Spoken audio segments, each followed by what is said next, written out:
நாம் என்ன பண்ணிட்டோம், வீட்டுக்குள்ளேயோ அல்லது கோவிலுக்குள்ளேயோ ஒரு விக்கிரகங்களை கொண்டு வந்துட்டோம். வீட்லயும் வச்சு வணங்குறோம். வீட்டுல என்ன பண்றோம், ஒரு படத்தை கொண்டு வந்துட்டோம், ஒரு விக்கிரகத்தை கொண்டு வந்துட்டோம், வணங்குறோம். அப்படின்னா அந்த விக்கிரகத்துக்கு நாம் என்ன பண்ணணும்ன்ற எண்ணம் எனக்கு எப்பொழுதும் தோன்றிக்கொண்டே இருக்கணும். காலையில் என்ன வணங்குவது, குழந்தைக்கு என்ன பண்ணும், குழந்தை அழுமலியா காலைல பால் கொடுக்கணும், ஏதாவது பழங்கள் கொடுக்கணும், ஏதாவது சாப்பிடறதுக்கு பானம் கொடுக்கணும். நாம கடவுளுக்கு மட்டும் ஒன்றும் கொடுக்கறதே இல்லை. நாம போய் என்ன பண்றோம், என்ன நினைக்கிறோம் அப்படின்னா, நான் போய் நிற்கணும், நான் ஒண்ணுமே பண்ண மாட்டேன், ஆனா கேட்டதை கடவுள் செய்யணும். இது எப்படி இருக்கு அப்படின்னா, எந்த பலனும் செய்யாமல் எனக்கு ஏதாவது கிடைக்காதான்னு ஒரு ஏக்கத்துல வாழ்றது தான் இது. கண்டிப்பா மனிதர்களோட இயல்பு அது. இயல்பு அது. அதுதான் மாற்றணும்ன்றேன். அதுக்கு தான் இங்க வந்திருக்கோம்.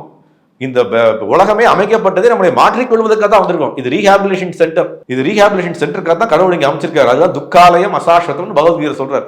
என்ன அப்படின்னா, துக்கம் மிகுந்த இடம், உங்களை ரீஹாபிலேட் பண்றதுக்கு தான் அமைச்சிருக்கேன். ரீஹாபிலேட் ஆயிக்கங்கன்றாரு.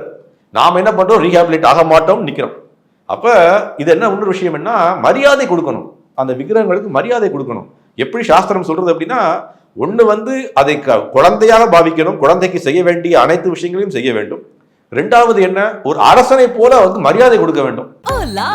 Your dream vacation to Dubai starts from rupees 29,999 only with GT Holidays.